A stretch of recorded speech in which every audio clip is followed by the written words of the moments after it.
I tell you what, Desmond Ridder he's starting to win me over. I'm not even going to front. I think this guy is going to come in there and he's going to compete hard. And I'm not mad. If he wins the job, I'm definitely all for it because, man. Just about to ask you, do you see him as a day one starter? Do I see him as one? Yeah, I think so.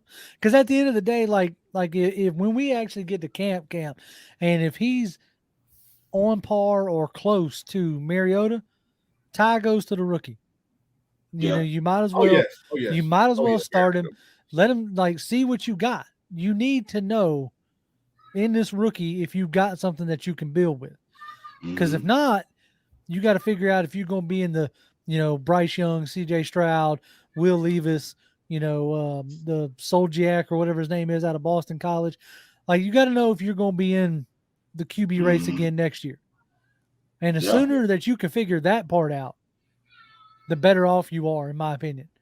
Yeah, I could totally agree on that because a little piece of tidbit of information that made me dive into Desmond Ridder a lot more was not too long after the draft when it had come to my attention that Desmond Ridder had let it be known to Arthur Smith and to some media outlets, he personally told them, wherever it is that I go, he said, wherever I do go, and where he did ending up was, he said, wherever I'm going, I'm unseating that veteran.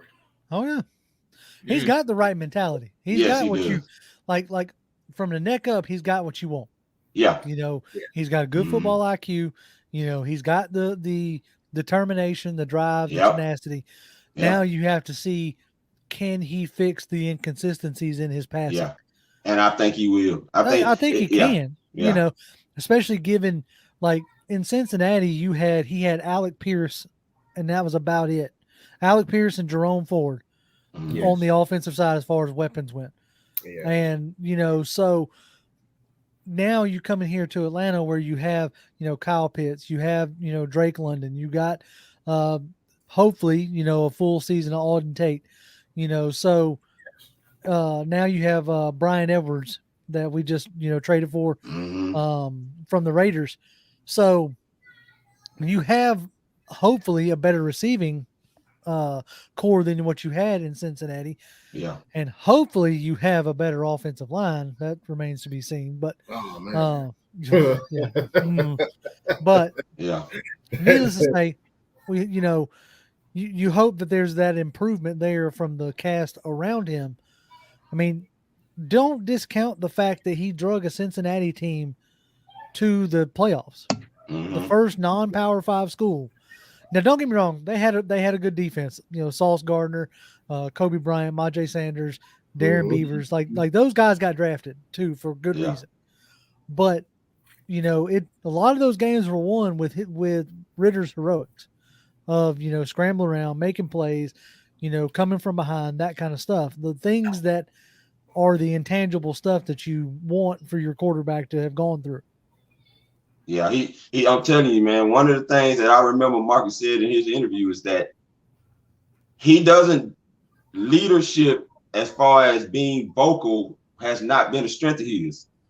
And you already see Desmond Ridder had that alpha in him. Like, you can see it. It's like Arthur Smith is, like, no nonsense, bully type, a man's man type of mentality, if you will. You know what I'm saying? You can hear it. And you're going to have to see, it's going to come down to who can command that offense the best and get guys believing, because that's, to me, is where it's going to be the tiebreaker at. Because if Marcus is not able to command that offense the way that Desmond Ridder looks like he already is about to go in there and do, Desmond, I think it could sneak away with the start of week 1 against the New Orleans Saints and